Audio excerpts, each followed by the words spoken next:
everybody. Welcome to our podcast, The Past is Prologue, where we delve deep into history's lessons to illuminate our present and future. I'm your host, Cameron, excited to embark on this insightful journey. Joining me are two brilliant minds, U.S. history expert Josh Dunlap and early United States political cartoons expert Rebecca Mills. This episode will center on a unique historical event in an effort to bolster our comprehension of contemporary politics. Now, as we navigate through the annals of history, let's start by understanding these two events referenced: the Whiskey Rebellion and January 6th riots. Josh, I was wondering if you could shed some light on these events, their context, and their significance in shaping our understanding of constitutional crises. Sure, Cameron, I'd love to. As he mentioned, my name is Josh. I am a graduate student at Boise State University with 2 degrees in American history.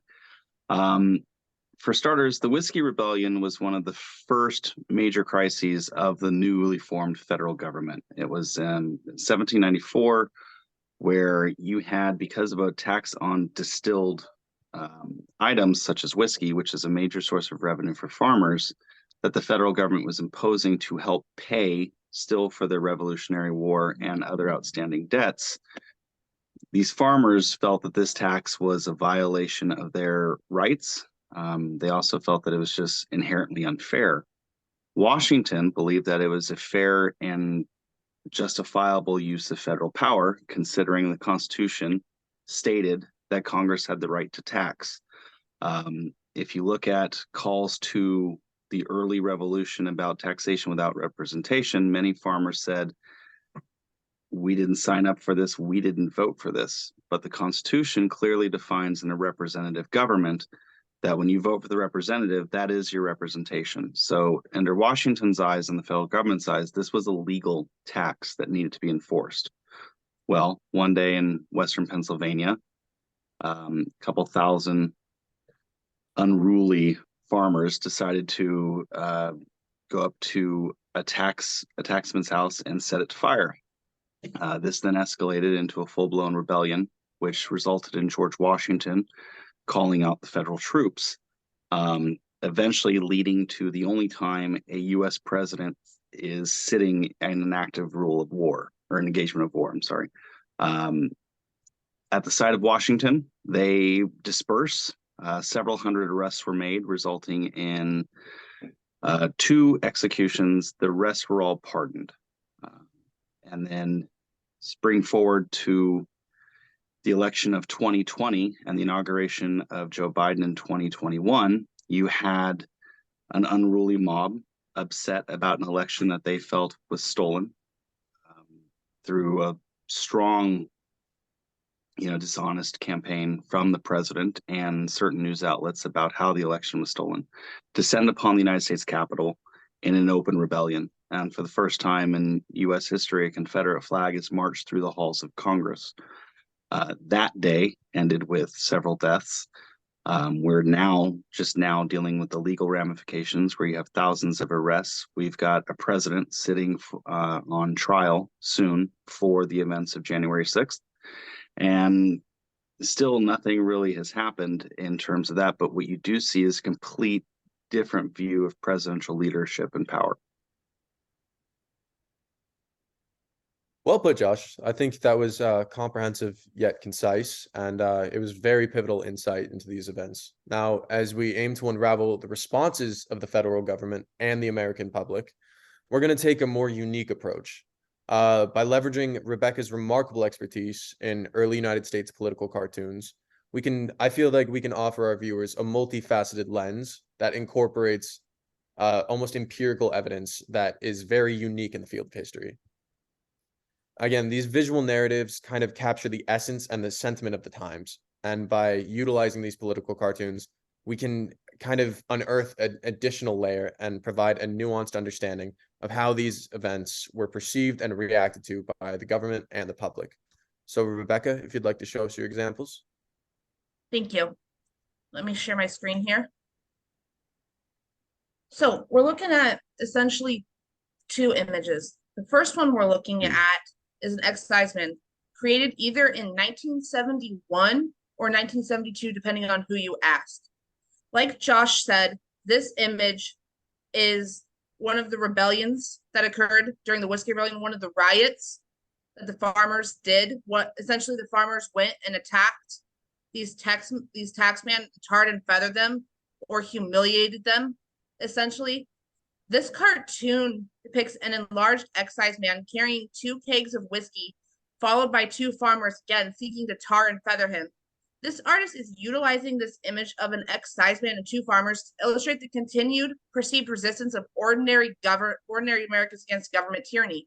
It portrays the exciseman walking toward a rabbit holding a hook that will ultimately lead him toward his imminent death on the gallows over here above, incidentally, another barrel of whiskey. This artist is demonstrating his support for the rebellion and reasoning that the farmers should liberate themselves from the supposed chains of tyranny by punishing this tax collector. Now let's look at a more recent cartoon from 2022, January 6th, Day of Epiphany. This cartoon, again, demonstrated that the Republican Party's realization of January 6th, it essentially occurred because they failed to rein in President Trump during his tenure in office. Don Landgren characterizes the GOP as the typical elephant dressed in suits standing in front of the Capitol building, where this elephant has this thought, I guess we shouldn't have enabled Trump for the past 4 years. The statement once again illustrated that the Republican Party could have protected the integrity of American republicanism and prevented January 6th if they united against the president supposedly responsible for the insurrections. It seems like their epiphany happened too late. The author reasoned that the party's response to this incident could set a dangerous precedent if something similar occurred in the future. As we can see, both of these cartoons depicted 2 seemingly different reactions to 2 rebellions. One image, an exciseman, showcased support for farmers who opposed supposed government tyranny, while another, January 6th, Day of Epiphany, demonstrated that one member of government was the cause of a seemingly illegitimate uprising. Both of these images really provide a unique insight into how people viewed and reacted to the Whiskey Rebellion and January 6th. Thank you. Rebecca, your insights from these political cartoons were really enlightening, and I feel like they provided a unique layer of understanding that's fortified by empirical evidence, which seems to me that it's an invaluable asset in historical discourse. Now, I kind of want to get into the meat of this discussion and something that I've perceived as a crucial distinction in the lasting impacts and the historiography surrounding these 2 events: leadership. From an outside perspective, it seems like President Washington, in contrast to President Trump in this specific situation, demonstrated a sort of procedural empathy towards marginalized communities impacted by the legislation, and kind of took a decisive action in quelling the insurrection while maintaining his long-standing amicable and genuine characterization that was kind of rooted in understanding towards his targeted demographic, and which ultimately served to unite the 2 disenfranchised parties in the long run as opposed to divide them. And I was wondering if both you guys concurred with the sentiment. Overall, yes. I think with Washington, people forget that he was at the creation. He was at the Constitutional Convention. He was there when the Constitution was written, drafted, and adopted. He was the president of that convention. He sat there with those debates and listened to every single word. He understood that this was the test of that newly formed Constitution. And as president, what he would be doing would be setting a precedent for everything afterwards. Every other president going forward would look to this to say, how do we handle these types of crises?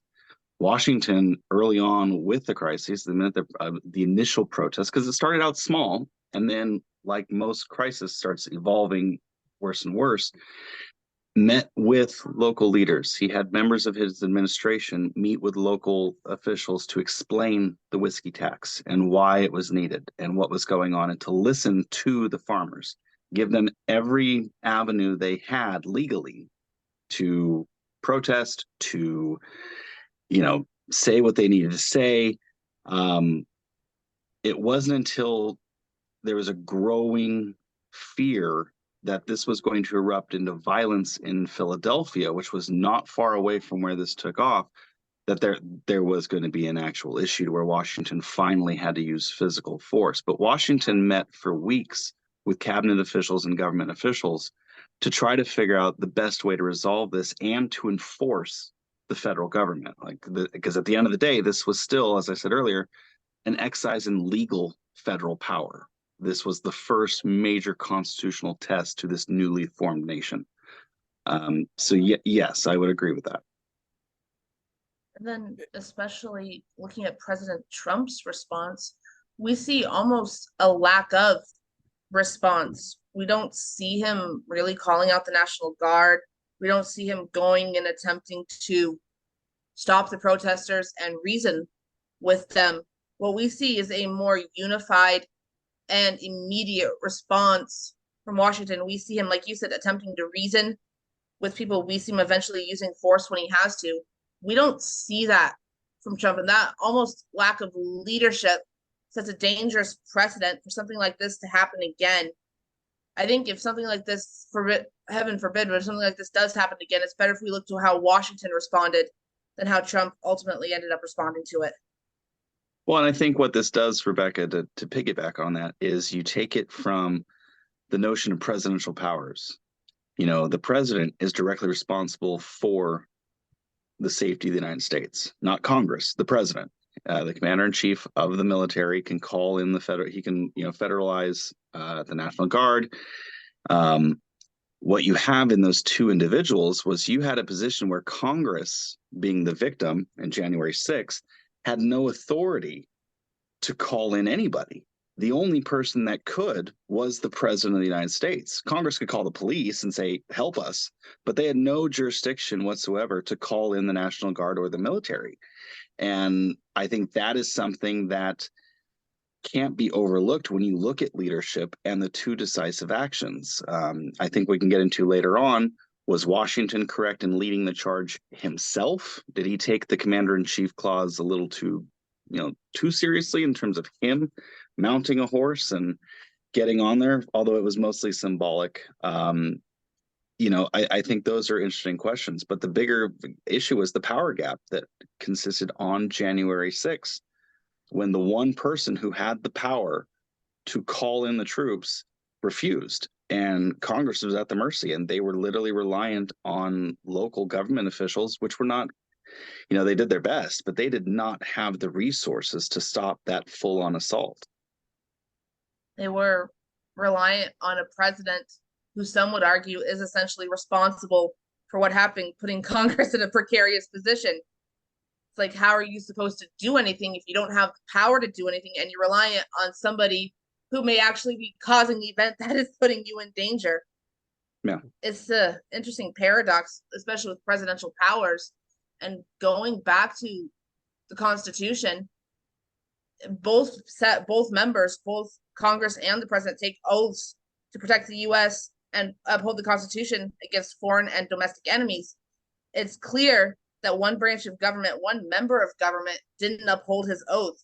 So how are we supposed to respond as a nation to that lack of leadership? Yeah, and I'm gonna shift things a little bit just for a sec, and I'm kind of gonna put Josh on the spot here as the chief expert in this field. Washington, in his role during the Whiskey Rebellion, he had to protect the inaugural government of the United States, putting him in almost a more precarious position and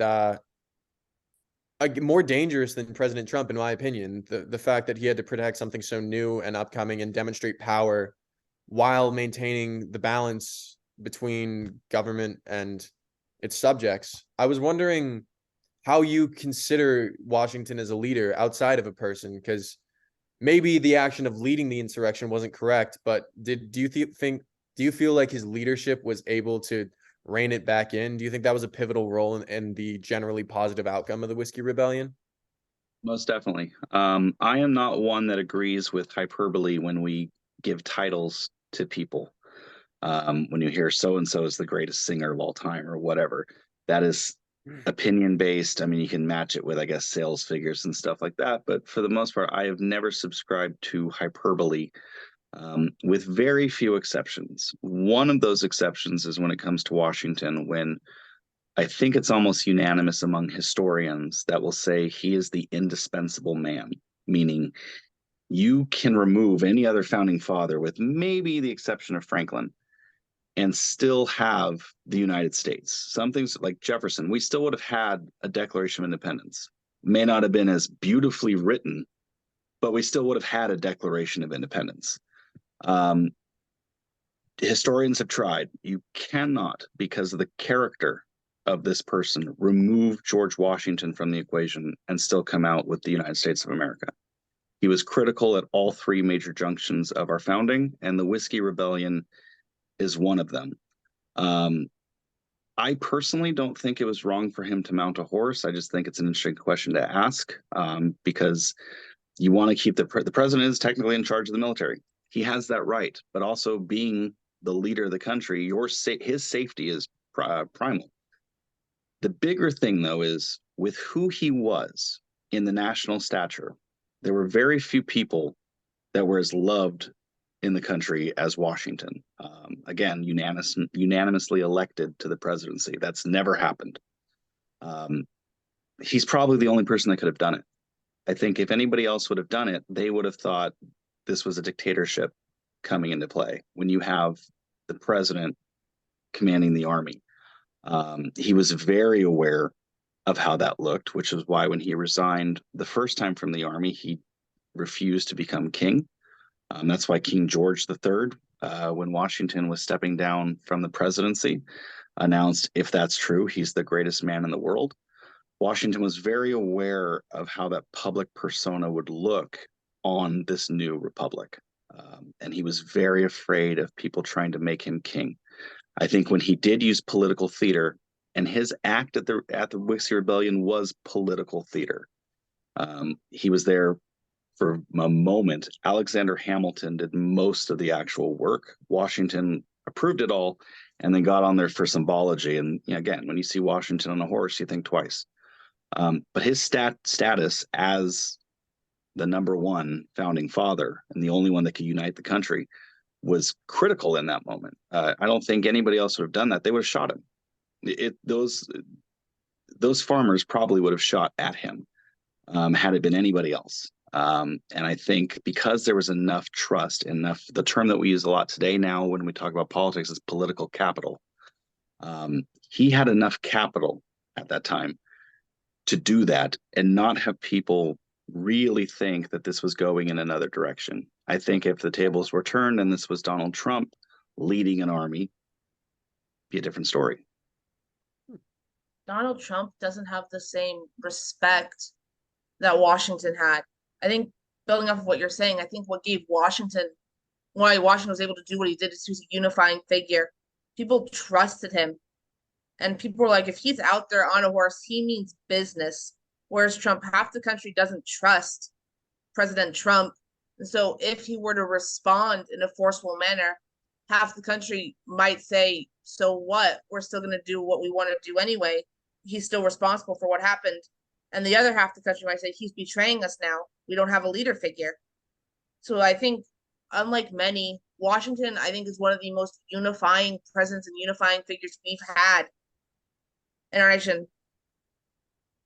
I think that was an apt analysis. I think something we've learned here is that the biggest difference, while the two events are historically comparable and both insurrections of sorts, one leader chose to buy into the divisive nature of politics, while the other attempted to bridge the gap and care for the people affected, that's disenfranchised. And one was unifying, one was entirely divisive, and it's just difference in political agendas. One wanted the entire support, and one is geared towards inspiring the 51%, or the just gaining enough to maintain power without trying to bridge the gap between the two ideologies. Yeah, I agree. I agree too. So, I think it's been a very, very good discussion. Do you guys have any final thoughts to help convey our central themes, messages, things we've tried to get across in this conversation? Yeah, I mean, to expand, I think the biggest takeaway is this notion of leadership and presidential courage. I think when we look at 2023 or I'm sorry, the election coming up for 2024 and the election of 2020, with the previous president, you talk about the columnist Peggy Noonan one time said about Ronald Reagan, said character is king. And you look at the character of, unfortunately, they've all been men so far, but the men in this office, and that is the ultimate test of leadership. And I think with very few exceptions, there hasn't been a character like Washington. We can speak about slavery and other glaring issues in the founding on a different level. But when you talk about moral and political character in terms of giving up power and knowing when to use that power, that's another ball game. I mean, people have to remember the fact that Washington in particular had more to lose with the United States failing than anybody else, including Jefferson.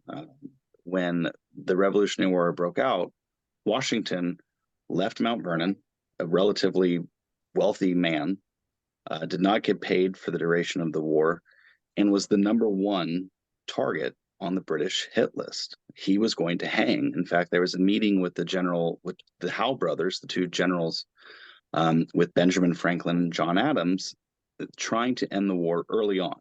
And they were talking about what that truce would look like. And General Howe looked at John Adams and said, "We would pardon almost all of you, except for you, and George Washington. You two are going to hang. Dr. Franklin, we adore you. You're going to be okay." Washington was always going to die if this didn't work out. He put his fortune, his life, everything at stake for this. And I don't think that statement can be understated. There's a famous story of a British ship pulling up into the Potomac right on the banks of Mount Vernon. And I don't think it's a secret how much Washington loved his home. And the British, thankfully, did not know what house that was. And Washington's cousin runs down to the harbor and tries to, dissuade them and talks to them, gives them food, gives them everything they ask for, and writes a letter back to Washington and says, you should be so thrilled and happy. The British came to Mount Vernon, and thankfully they didn't know whose house it was, and I got them to go away, and we saved the house. Washington writes back in the cruelest way he can, angry, and basically rips his cousin a new one and says, "You have impugned my honor. You have ashamed me. Next time the British come to my house," and I hope he didn't mean it in this order, said, "grab my dogs, grab my books, and grab my wife." Hopefully he meant them flipped. "And let them burn it to the ground." You don't get that anymore. And I think the Whiskey Rebellion was a test of that. It was, I know what I have to do. I will use force absolutely if necessary, but also leniency. I mean, they all could have been charged with treason. And he granted pardons for most of them because he understood their complaints. He understood where that was. Now, there were a couple that were executed. I don't remember. I think it was 2 that were executed. But for the most part, they were all forgiven. Because he had empathy for what they were going through. January 6th was based on a lie. You had people protesting and committing violence on something that was basically created by the president of the United States, and none of it was true. So there's a huge difference in leadership and character and owning up to your mistakes. Washington admitted many mistakes he made. When he was leaving office, he said that his one biggest regret was that he was not able to solve the Native American, quote, problem. And by that, he meant he was hoping that he would be able to use his prestige to enforce the treaties that were made between the United States government and different Native nations. But he knew in reality, even he couldn't stop the flow of American settlers going over into Native lands. But I think ownership and accountability is a big part of being president, and empathy. And unfortunately, the previous president doesn't have any of that. Sort of building off of that, I think it's also revealing how the media portrayed these events. Like going back to those two seemingly different cartoons, we had one artist portraying support for the farmers and supporting what they were doing. Well, we had another saying, Republicans, you should have done something better. You should have not enabled this president for the last 4 years. Maybe January 6th would not have happened if you had done that. So the media almost reflects public opinion and yet can be used at the same time as a propaganda tool to sway people one way. Cartoons are really very telling in how the public is responding to issues and how the public is feeling, essentially, even though they are through the lens of two different artists. Yeah. Awesome, guys. I think the main thing we can take away from this is in all upcoming elections for our viewers, really consider, outside of the political agendas, consider the unification that a leader could provide.